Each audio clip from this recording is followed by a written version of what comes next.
Halleluja. Amen. Drottinn, takk bara fyrir orðið þitt í Jesú nafni. Við ætlum að tala lækningu í dag. Við töluðum sannleikann og náðina síðasta sunnudag.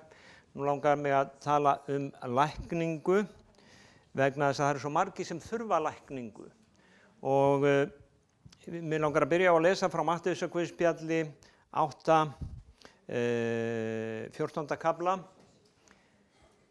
Og það var maður sem kom til predikara og sagði, biðjið þið fyrir sjúkum? Hann sagði nei, Jesús læknaði hina sjúku til að sanna guðdóm sinn.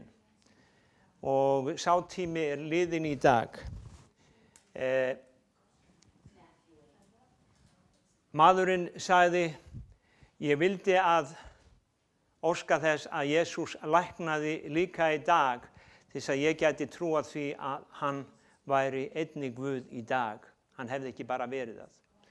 Þessi maður fann síðar annan predikara sem hann kom með drenginn sinn til og drengurinn, hann var mjög í raun og veru, hann var með það sem var kallað klofið höfuð. Höfuðið á honum var eins og bara svona þak sem svona og svona. Hann var bæklaður, fóturinn hann gekk á ökklanum, hann gat ekki gengið stigið í fótinn.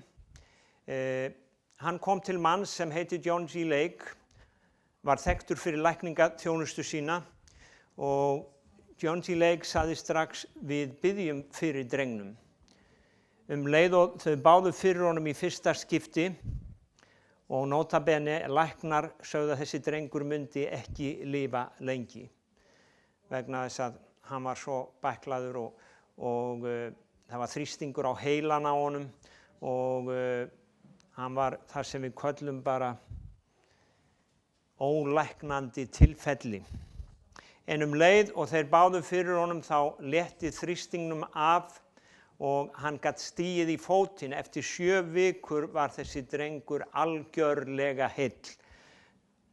Drengur sem að menn höfðu afskrifað, hann var 5 ára, hann var heill.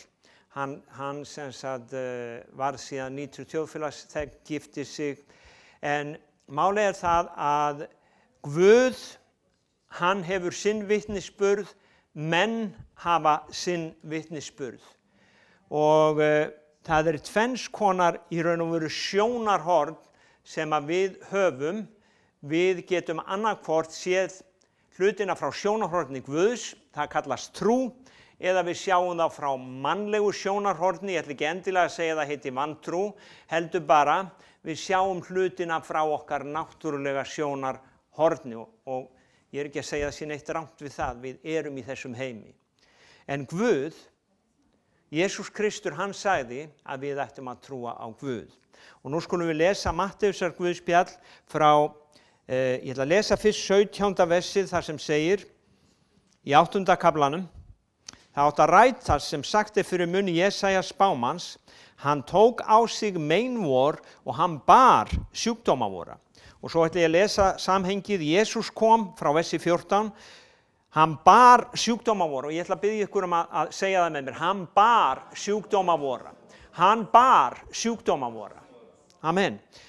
Jesús kom í hús Péturs, sá að tengdamóðir hans lá með sótthita, hann snart hönd hennar og sótthitinn fór úr henni. Hún reis á fætur, gekk honum fyrir beina. Þegar kvöld var komið færðu menn til hans marga, haldnir voru illum öndum, alla þá sjúkir voru, haldnir voru illum öndum, illu andana rak hann út með orði einu. Það getur því með orði einu. Illu andana rak hann út með orði einu og alla þá sjúkir voru, alla þá sjúkir voru, læknaði hann. Það átt að rætast sem sagt fyrir munn Jesaja spámanns, hann tók á sig meinvor, hann bar sjúkdóma vora. Pabbi sagði mér einu sinni sögu af manni sem var á hestbaki og maðurinn, hann var með poka á bakinu og þegar hann var spurður að því af hverju hann væri með pokan á bakinu, að þá sagði hann að hann vildi svona létta byrðina fyrir hestinn. Og Ég ætla ekki að segja að það sé eins með okkur, en það oft þannig að við eigum erfitt með að leggja frá okkur byrðarnar. Við viljum létta á einhverjum, en þessi ritning hérna segir okkur að Jesús hafi tekið á sig ákveðna byrðar og þess vegna þurfum við ekki að bera þær. Ég man þegar við Dísa fórum í fyrsta skipti til Filippseyja að leið og við komum út úr flughöfninni að þá þurftu að okkur drengir og vildu bera fyrir okkur byrðarnar.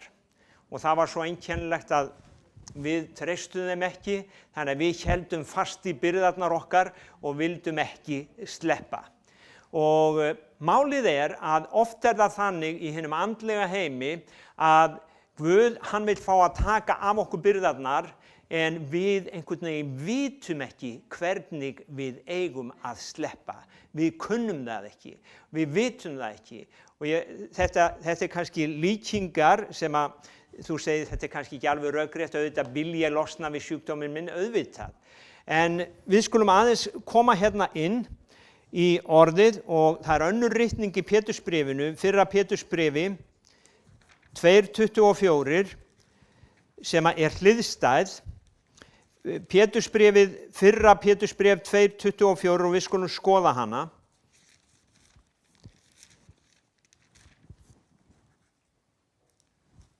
Það á eftir Hebreabréfinu, eftir Jakobsbréfinu.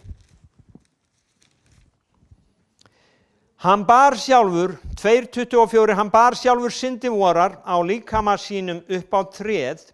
Hann bar líka syndir okkar. Þannig að þú þarft ekki að bera sektarkenndina þína. Hann vill bera hana. Og hann hefur þegar boðist til að taka hana. Hann bar sjálfur syndir vorar á líkama sínum upp á tréð til þess að við skildum deyja frá syndunum. Og hér líkingamál, ég var að horfa á þetta í gær og í morgun, að deyja frá syndunum á ég að deyja. Dauði þýðir aðskilnaður og hér Guð að segja að hann vill aðskilja þig frá syndum þínum. Hann vill aðskilja þig og þegar Jesús dó, þá dó hann til þess að við mættum lifa nýju lífi frá syndinu og líkingamáli segir líka að við erum krossfest með Kristi, þannig að við deyjum og aðskiljum okkur frá þessu lífi syndarinnar, líkama syndarinnar og lifum nýju lífi með honum. Svo segir, til þess að við skildum deyja frá syndunum, lifa réttlætinu, við deyjum, aðskiljum okkur frá syndinni og lifum réttlætinu. Það er að segja við lifum fyrir réttlætið. Fyrir hans benjar eruð þér læknaðir. Já, en góði Guð, mig vantar svo að læknast. Fyrir hans benjar eruð þér læknaðir. Spurningar á eftir, bara skrifa þér niður. Fyrir hans benjar eruð þér læknaðir. Í Efesusbréfinu 1. kafla og 4. versi þá segir: áður en heimurinn var grundvallaður hefur hann útvalið oss í Kristi til þess að við værum heilagir og lýtalausir.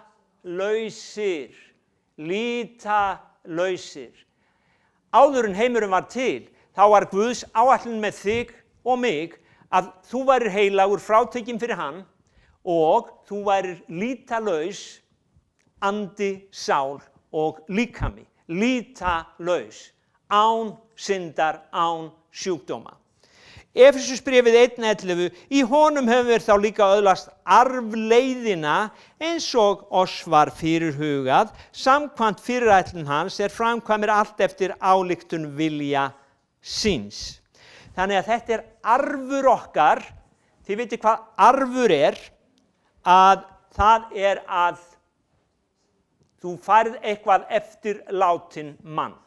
Jesús dó og hann gaf þér þetta sem sagt í arf að þú værir heilagur og lýtalaus. Hann gaf þér þetta í arf að þú væri laus við synd og gætir lifað réttlætinu. Hann gaf þér þetta í arf að þú værir heilbrigður, í heilbrigðum líkama. Orðskviðirnir, reyndar á milli annað Korintubréf. Við segjum að vandinn sá að það ákveðin persóna sem hefur falið fyrir okkur arfinn. Og í öðru Korintubréfi, 4. kafla og 4. vers, þá stendur að Guð þessarar aldar, og þið getið athugað það hver hann ég skal bara segja ykkur það, en þið getið lesið annað Korintubréf 4. kafla. Guð þessarar aldar, hann hefur blindað huga hinna vantrúuðu til þess að þeir sjáu ekki ljósið af fagnaðarerindinu dýrð Krists hans sem ímynd Guðs. Þannig að Guð þessar aldar hefur blindað augu þín að þú sjáur ekki ljósið frá fagnaðarerindi. Hvað fagnaðarerindi? Fagnaðarerindi þetta að þú eigir þennan arf, að þú sért arfleiddur af þessu eilífa lífi, að þú sért arfleiddur af heilbrigði, af því að lifa í réttlæti. Óvinurinn, hann hefur komið hér á milli og hann hefur blindað augu þín og augu mín til þess að við sjáum ekki það sem okkur af Guði gefið. Ef þú átt gjöf og einhver tekur hana og felur hana fyrir þér, þá getur ekki notað hana. Og það þannig, og það það sem Biblían að segja okkur, að hann hefur blindað, hann hefur falið, hann hefur stólið. Hann hefur blindað, hann hefur falið, hann hefur stólið. Og það þess vegna sem að við sjáum ekki þessa gjöf í raun og veru að fólk ekki að læknast. En það eru menn og það fólk sem hefur byrjað að grafa. Og í orðskviðunum, ég langar að sýna ykkur ritningu hérna í orðskviðunum, 4. kafla, fólk sem hefur byrjað að leita að gjöfinni. Það segir hér í öðrum kafla í orðskviðunum, og við skulum lesa frá 1. eða 3. versi, já, ef þú kallar á skynsemina, hrópar á hyggindin, ef þú leitar að þeim sem silfri, grefst eftir þeim eins og fólnum fjársjóðum. Sá sem byrjar að grafa eftir földum fjársjóði, hann ætlar að leggja eitthvað á sig til að finna fjársjóðin. Það eru aðrir sem að segja, gullgrafari, asni. Það eru aðrir sem segja líka, leita til Guðs að biðja að lækna sig, asni. En það eru þeir sem vilja grafa. Það eru þeir sem vilja leggja á sig, og hér ráð frá Salómon konungi til sonar síns. Hann segir, ef þú kallar á skynsemina, hrópar á hyggindin, ef þú leitar að þeim sem silfri, grefst eftir þeim sem svo fólnum fjársjóðum, þá munt þú skilja hvað ótti drottins og öðlast þekking á Guði. Sjáðu, það sem þetta að segja okkur, að ef þú grefur, ef þú finnur, ef þú finnur fjársjóðin, að í þessu tilfelli þá byrjar þú að þekkja Guð. Málið það að þú þekkir ekki Guð, þú kynnist ekki Guði bara með því að sita á rassinum og bara með því að segja whatever will be, whatever will come. Þú þarft að leita til að finna, eins og hann Aðalbjörn las hér áðan, Guð vill að við leitum hans og að við finnum hann. Hann hefur skilið okkur eftir hér í þessum heimi og hann hefur sagt okkur það að aðeins fyrir trú hægt að þóknast honum.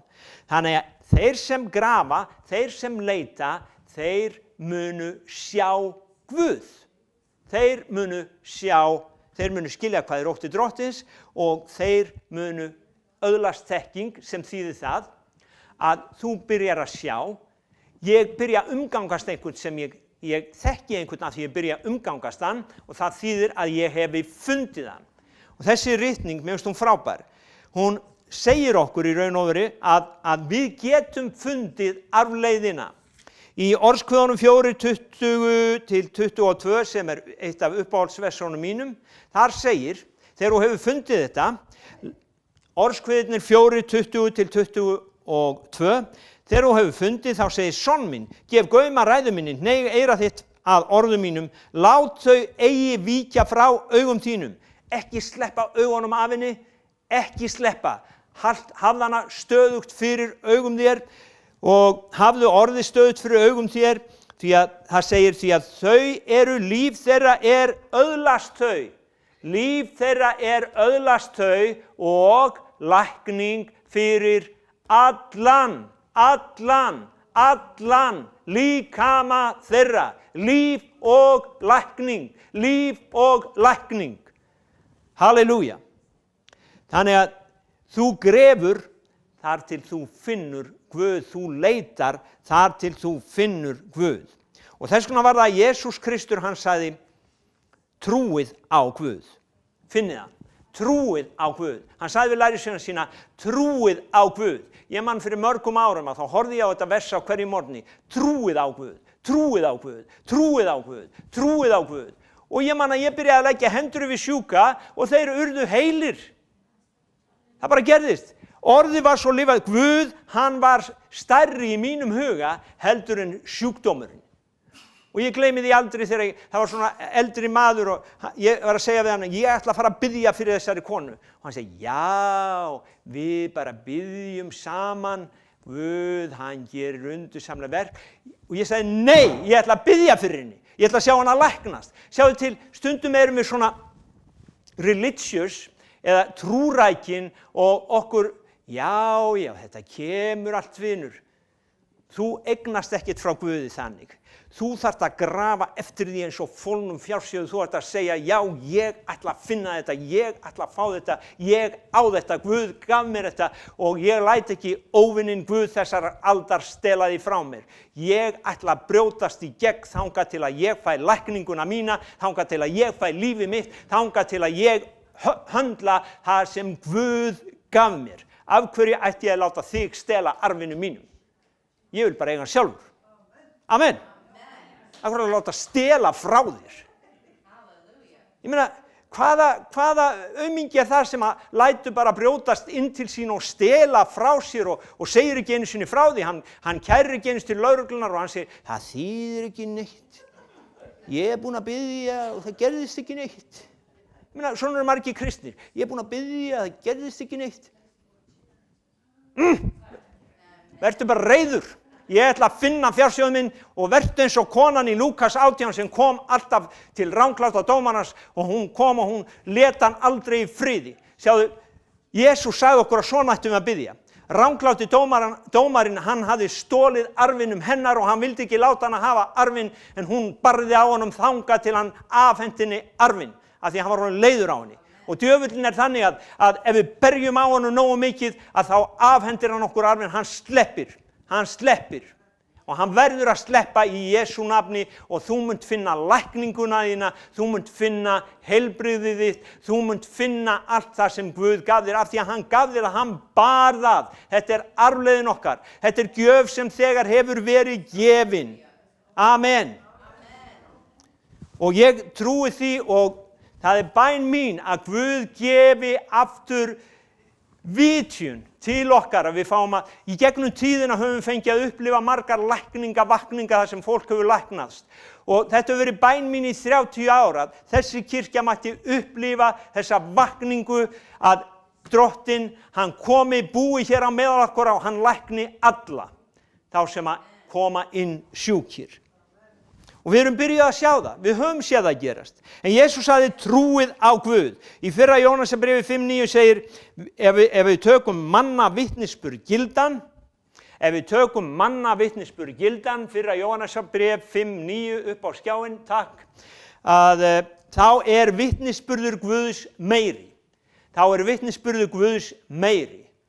Og í bókinni sem ég verið að lesa eftir þennan lækningapredikara, þá það aftur og aftur komið með fólk sem að læknar voru búnir að dæma til dauða. Hann sagði alltaf, þetta er lygi, þetta er lygi, þetta er lygi. Guðs vitnisburður er meiri. Ég trúi Guði, náttúrulega talað er læknirinn ekki að ljúga. Ég er ekki að segja það. En bara, ef þú sérð hlutina frá Guðs sjónarhorni, þá er Guð búinn að segja, sonur minn bar þetta fyrir þig. Ef þú sérð það og ef að þú grípur það, þá gerist það. Hebreabréfið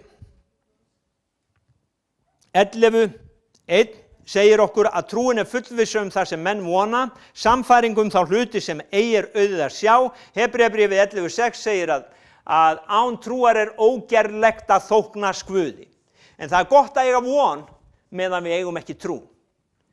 Hebreabréfið segir að trúin er fullvissa þar sem menn vona. Ef þú átt ekki vona þá getur ekki eignast trú. Og oft er það þannig að við vonum, við finnum að við höfum ekki trúna til að taka það, en við vonum á meðan. Og í Gamla testamentinu að þá er orðið yfir vonina, það er á hebreiskunni, ég kann ekki kannski að bera það fram, tikkav eða va, og það þýðir að það er eins og svona þráður, og það er eftirvænting, það er von, það er þetta sem að ég þrái. Og þráður er eitthvað sem að við stundum getum, ef það er kastað til okkar þræði ef við erum í sjónum, það er kastað til okkar reipi og við byrjum að draga okkur upp þangað til við erum komin upp í bátinn, upp í skipið. Eða sama hvar þú ert, þráður er eitthvað sem ég get vegið mig á þangað til að trúin er komin. Trúin er fullvissa það sem menn vona, en það er gott að eiga vonina ef þú átt ekki trúna, því án vonarinnar kemur trúin ekki. Þannig að trú og von. Einhver sagði, reyndar predikari sem ég þekki, hann sagði, kraftaverk koma ekki þar sem þeirra er þörf. Kraftaverk koma ekki þar sem þeirra er þörf. Það finnst mér ósanngjarnt segja svo margir. Af því að þar sem þörfin er, þar ættu þau að koma. En málið er bara að Guð hefur gefið okkur ákveðin lögmál. Það kemur ekki alltaf rigning þar sem hennar er þörf. Það rignir bara þegar það rignir, það þarf ákveðin skilyrði til þess að það rigni. Og það er eins með kraftaverkin að þau koma ekki þar sem þeirra er þörf, þau koma þar sem eftirvænting ríkir. Þar sem að trúin er til staðar, þar koma kraftaverkin. Sjáðu til, það kveiknar ekki á ljósinu, það kveiknar ekki á þessu millistykki hérna sem þið sjáið, nema ég tengi. Rafmagnið er til staðar, en ég verð að tengja. Þó það sé þörf, ef ég ekki tengi, þá gerist ekkert. Og þó það sé þörf, að ef við ekki tengjum, ef að fólk vill ekki tengja við Guð, þá gerist ekkert.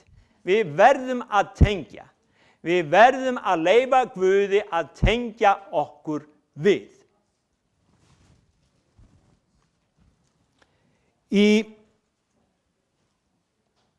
Jóhannes 9, þá er okkur sagt að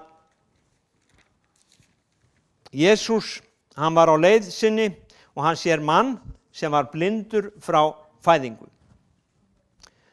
Lærisveinarnir hans spurðu, Rabbi, hvort hefur þessi maður syngað eða foreldrar hans fyrst hann fæddist blindur? Jesús svaraði, hvorki er það því hann hafi syngað eða foreldrar hans heldur til þess að verk Guðs verði opinber á honum. Og það eru svo margir sem segja, eða ég ætla fyrst að segja það að gyðingarnir hérna, þeir vissu að sjúkdómar voru afleiðing syndar. Svo þeir voru að pæla, syngaði hann? Eða var þetta að því að foreldrar hans synguðu? Og sumir kristnir að segja, er synd í mínu lífi af því að ég er veikur? Hef ég gert eitthvað rangt af því að ég er veikur? Jesús segir hér, nei, ekki pabbi þinn eða mamma heldur. Og hann segir bara, en til þess að verk Guðs verði opinberuð á honum, þá þurfum við að vinna verk Guðs. Þannig hann aðskilur hérna sjúkleikan, hann segir það ekki frá Guði, það kom ekki frá Guði, það kom með syndafallinu, það kom að því að syndin kom inn í heiminn, en hann segir, en til þess að verk Guðs verði opinber, þá þurfum við að vinna verk Guðs. Við þurfum að grafa, við þurfum að finna og við þurfum að lækna hina sjúku.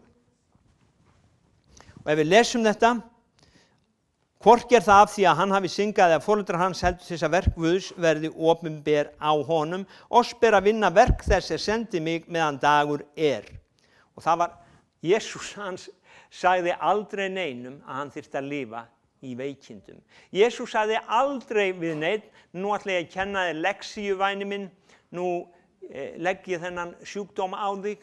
Jesús læknaði, þú getur lesið öll Guðspjöllin, hann læknaði alltaf alla þá sem komu til hans.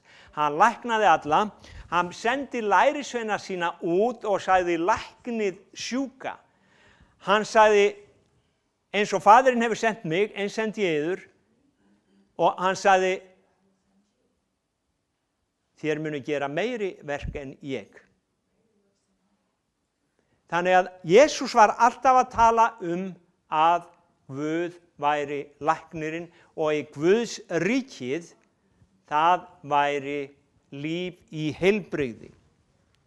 Og reyndar segir Biblían í Þessalóníkubréfinu þá bæn Páls fyrir kirkjunni, andiðar, sáliðar og líkami varveitist alheil þar til Jesús Kristur kemur. Og mér langar að bara við skoðum hérna 2-3 ritningar í viðbót. Það eru til margar bækur lækningu og það sem ég miðla með ykkur í dag bara rétt aðeins eins og brot, því að það hægt að sjá bara öll biblían, þú getur bara frá Mósebókunum að þá getur lagt kenningagrundvöll það að Guð, hann græðari þinn.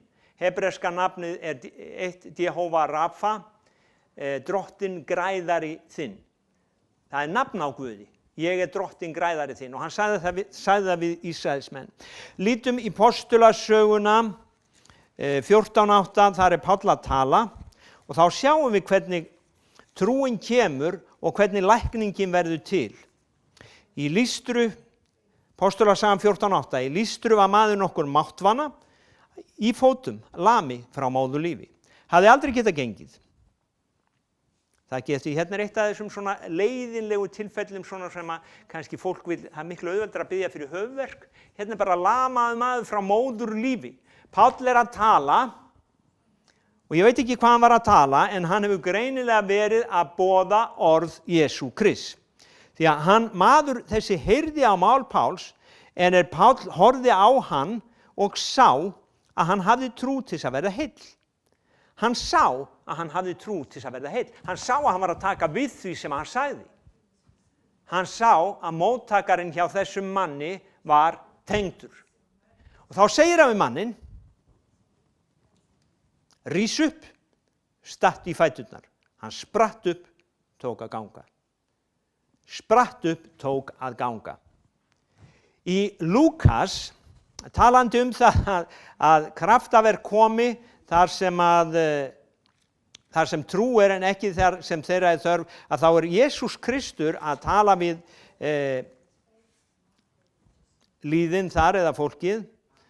Hann segir í Lúkas 4:23, ég ætla að lesa þetta nokkuð vers, eflaust munið þið minna mig á orðtaki lækna sjálfan þig, við höfum heyrt allt sem gjörst hefur í Kapernaum, gjör nú hið sama hér í ættborg þinni. Þannig að það var vantrúarveggur þarna sem hitti Jesú. Og hann sagði, sannlega segiður, engum spámann vel tekið í landi sínu, en satt segiður, nú fer hann í söguna sem þið þekktu. Margar voru ekkjur í Ísrael á dögum Elía, þegar himinninn var luktur í 3 ár og 6 mánuði, mikið hungur í öllu landinu. Þó var Elía til engra þeirra sendur, heldur aðeins til ekkju í Sarefta í Sídónlandi. Sjáðu þið, Elía spámaður var bara sendur til einnar konu, samt var þörfin allstaðar. en þarna var trú fyrir hendi. Þarna var kona sem var opin fyrir Guði. Og Elía var sendur til hennar. Og margir líkþráir í Ísrael á dögum Elísa spámanns. Enginn þeirra var hreinsaður, heldur aðeins Naaman sýrlendingur. Enginn þeirra hreinsaður. Þannig að Jesús í rauninni að segja þetta sama og predikarinn sagði, kraftaverk gerast ekki þar sem þeirra þörf, heldur þar sem trúin fyrir hendi, þar sem eftirvænting. Og sjáu þið hvað gerist í Ísrael þarna, allur í samkunduhúsinu fylltust reiði, þeir heyrðu þetta, spruttu upp, hröktu hann út úr borginni og fóru með hann fram á Brúnfjall, svo ætluðum að hrinda honum fram af, en hann gekk gegnum miðja mannþröngina og fór leiðar sinnar.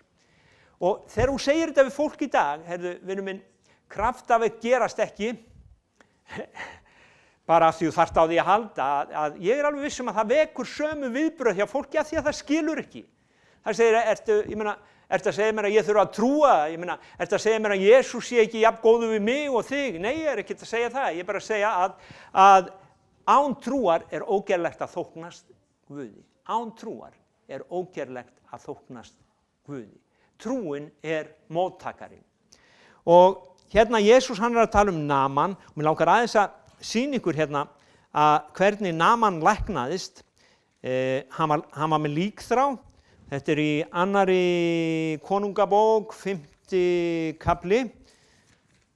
Hann var hershöfðingi í her Sýrlands konungs og hann var mikill kappi og í hávegum hafður en hann var líkþrár. Og í versi 2 segir að Sýrlendingar höfðu farið herför í smáflokkum og haft burt af Ísraelslandi unga stúlku. Þjónaði hún konu Naamans, þannig að hún var faktískt þræll. Hún var ambátt og hún var þjónustustúlka hjá konu þessa sýrlenska hershöfðingja sem var líkþrár. Hún segir við húsmóður sína, ég vildi óska að húsbóndi minn væri komin til spámannsins í Samaríu. Hvað sjáum við hér? Hérna sjáum við eftirvæntingu, við sjáum trú. Ég vildi óska og þá hann myndi losa hann við líkþrána.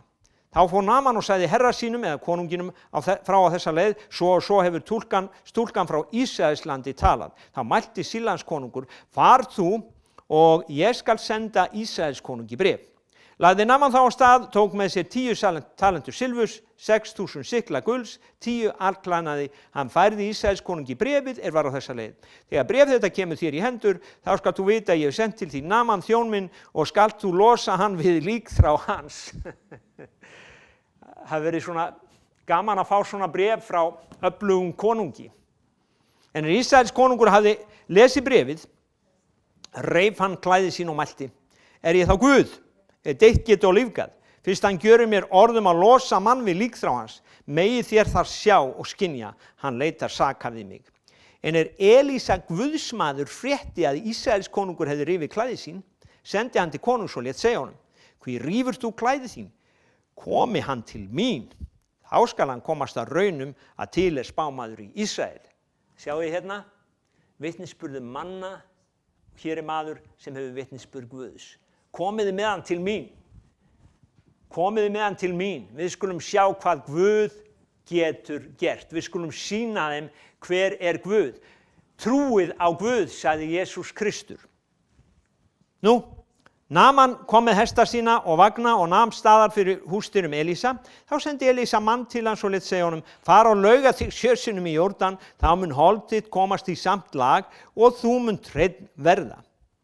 Og ég var að hugsa það bara, hugsið ykkur bara ef einhver kæmi hérna inn líkþrár, einhver kæmi hérna inn með krabbamein og einhver hérna myndi fara og segja við hann, farðu hérna niður í fjöru og dýfðu þér 7 sinnum onni og Guð mun sannarlega lækna þig.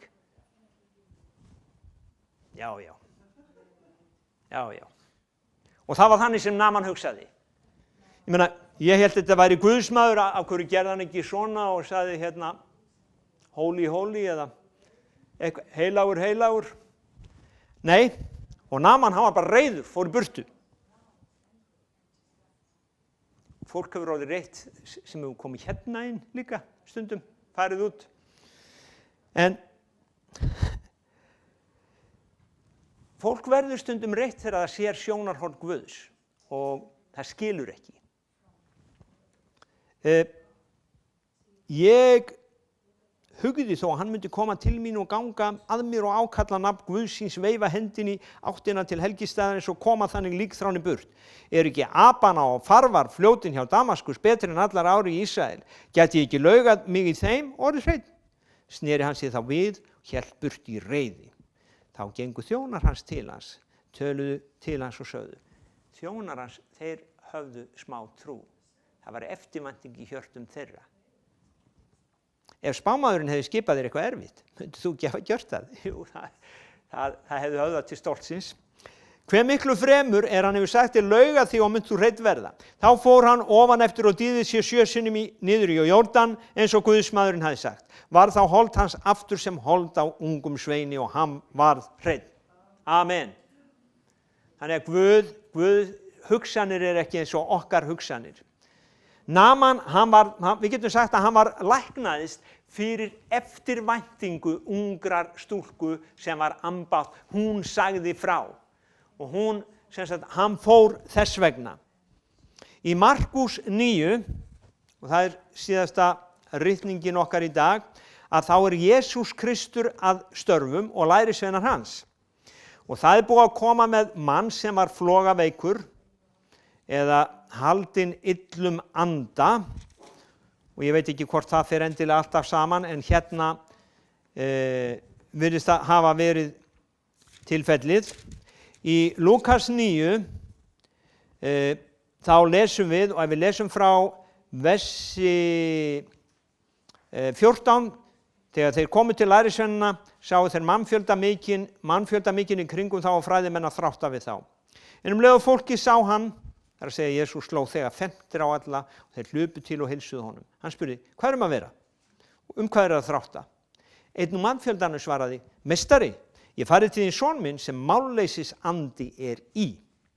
Hvar sem andinn grípur hann, slengir hann honum flötum, hann froðufelli gnístir tönnum stirðnar upp. Ég bað lærisveinar þín að reka hann út, gátu það ekki. Jesús svaraði, ó þú vantrúa kynslóð. Ó þú vantrúa kynslóð.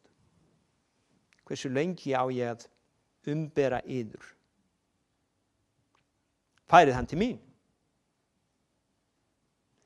Hér kynslóð sem að sér ekki, hefur ekki náð arfinu sínum, en Jesús sagði samt, færið hann til mín. Færið hann til mín.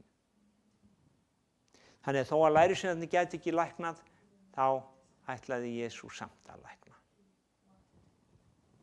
Og það þess vegna sem það alltaf von ef að þú vilt grafa, ef að þú vilt leita. Vegna þess að þó að engin annar geti hjálpað þér, þá Guð þar fyrir þig. Ég man eftir konu sem að hún var fyrir svo miklum vonbrigðum að því hún fekk ekki lækningu á samkomu hjá Benny Hinn. Og hætti einlega vona, hætti að trúa. Hversu rangt það ekki? Jesús ennþá til staðar. Þó að lærisveinarnir hafi ekki getað læknað, þá sagði Jesús, færið hann til mín. Og Jesús ekki dáinn, hann ennþá á lífi. Þeir færðu hann þá til Jesú, en leið og andinn sá hann, teygði hann drenginn ákaflega, hann féll til jarðar, veltist og froðu feldi. Og takið nú eftir atburðarásinni. Hvernig hefðu þið brugðist við? Mörg okkar hefðu kannski panikað. En Jesús, hann heldur bara, hann byrjar að tala við pappans. Og hann horfir eiginlega ekkert á þetta sem að gerast. Og hann segir, hversu lengi hefur honum liðið svo? Hann sagði frá bensku. Oft hefur hann kastað honum bæði í eld og vatn til að fyrirfara honum, en ef þú getur nokkuð, þá sjá aumur á okkur. Jesús sagði við hann, ef þú getur, sá getur allt sem trúir.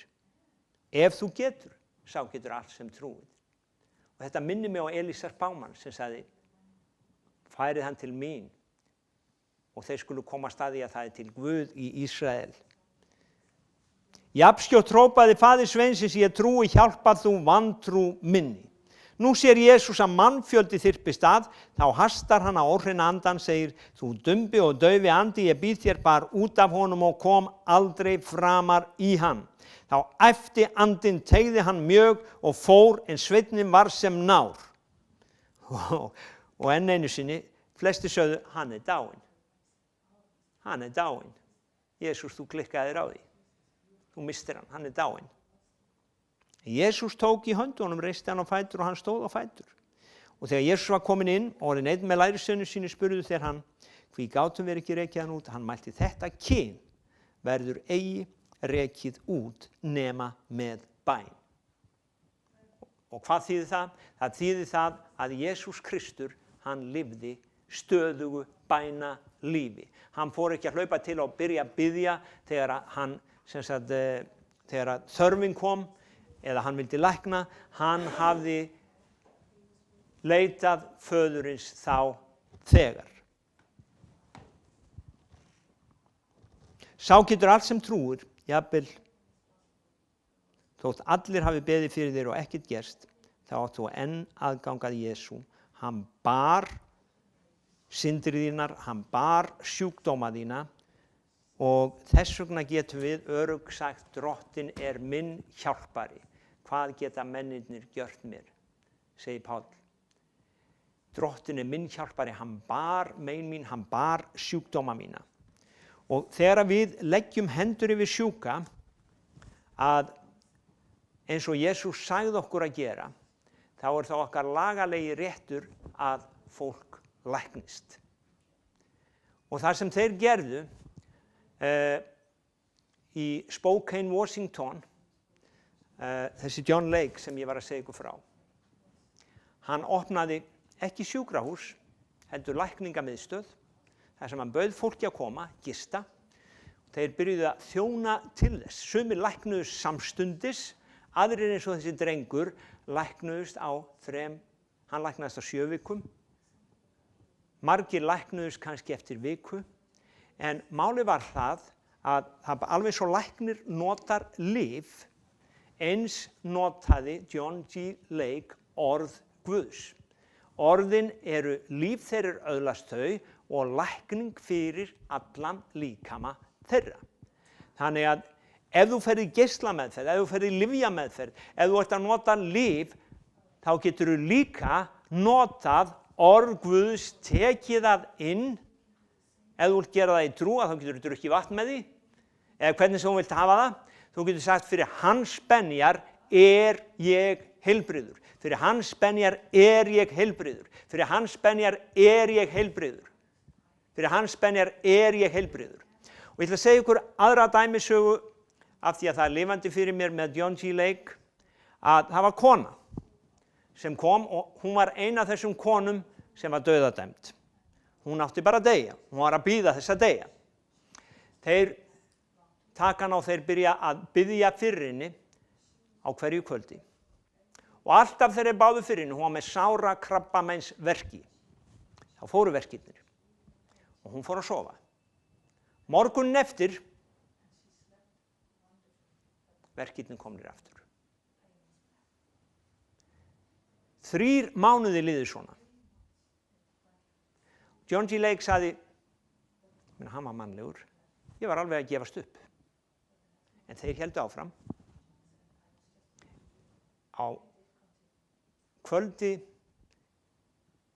eins dagsins eftir það bil 3 mánaða skeið, þá gerðist það að konan, sagði hann, hún greip það. Hún greip það. Það gerðist eitthvað innra með henni. Hún tók við orðinu, það kom inn og hún var, eins og hann sagði, instantly, svakalega góð íslenska, læknuð. Læknuð á stundinni. Læknuð á stundinni. Sjáðu, þeirra trú læknaði hana, en af því að það var eitthvað hérna í hennar hjarta sem tók ekki við, það gekk ekki inn, þá komu verkirnir aftur. En þegar að orðið kom inn í hennar jörð, eins og Biblían segir, því sem sáðir í góða jörð, það byrjar að spretta. að þess vegna það að lækning, hún meðtekin fyrir trú og ef þú tekur í trú við þessu orði sem við höfum skoðað í dag að þá gerist eitthvað innra með þig, þá ertu læknaður, þá ertu læknuð. Ef þú tekur við orði Guðs í trú, ef að orði hittir þig, eins og Páll hann sá, hann hafði trú til þess að verða heill.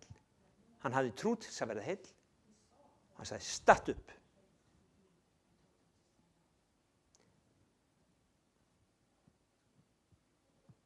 Sem kirkja, þá trúi ég því að við getum grafið og við getum, Biblían segir að við eigum að keppa eftir náðagjöfunum og eina náðagjöfunum lækningagáfa og Guð vill hafa hana í kirkjunni. Guð vill hafa lækningagáfuna í kirkjunni. Guð vill lækna fólk. Guð vill leysa fólk. Guð ekki til þess að dæma fólk. Guð vill lækna og leysa fólk, alltaf. Hann kom, hann bar syndir okkar, hann bar sjúkdóm okkar. Hann bar syndir okkar, hann bar sjúkdóm okkar. Það segir, hann fyrirgefur allar syndir, hann læknar öll okkar mein. Hann fyrirgefur allar syndir, hann læknar öll okkar mein. Amen. Og ég ætla að bjóða þeim sem þurfa lækningu að koma hérna og við leggjum hendur yfir þau í dag. Við byggjum það á þessum lagalega rétti. Við segjum við óvininn að hann getur ekki haldið lengur. Við segjum drottinn, hann Guð. Við tökum vitnisburð hans og ef þú vilt fá fyrirbæn í dag, að þá biðjum við fyrir þér í nafni Jesú og lækningin hér samkvæmt orði Guðs. Hvort sem hún byrjar, hvort sem hún gerist samstundis, hvort sem hún gerist eftir 2 vikur, 3 vikur, en mundu, láttu orðið ekki víkja frá augum þínum, því að þau eru lækning. Ráðið var ekki láta það víkja frá augum þínum. Leið og þú hafnar meðalinu. Tókstu meðalið þitt, segir læknirinn. Nei. Og af hverju ekki? Já, ég bara glemdi því. Ég held að það virkaði ekkert. Það sagði einhver að þetta þýddi ekkert. Það eins með orð Guðs. Það meðal og þó þú finnir ekki í dag, ef þú grípur þetta, að þá meðtekur það í Jesú nafni. Það einn lítill kór sem mig langar að spila hérna að lokum. Ég ætla að biðja Ester að koma hérna. Hann Aðalbjörn, ég trúi því að Guð vilji nota ykkur til að biðja fyrir sjúkum. Ekki bara í dag, heldur næstu daga. Og komið þið hérna og ég ætla að spila þennan kór og ef þú þarft lækningu í dag, komdu hérna, það Guð sem læknar. En við gerum það sem hann sagði okkur að gera, við leggjum hendur yfir fólk og við trúum því að andi Guðs snerti. Amen.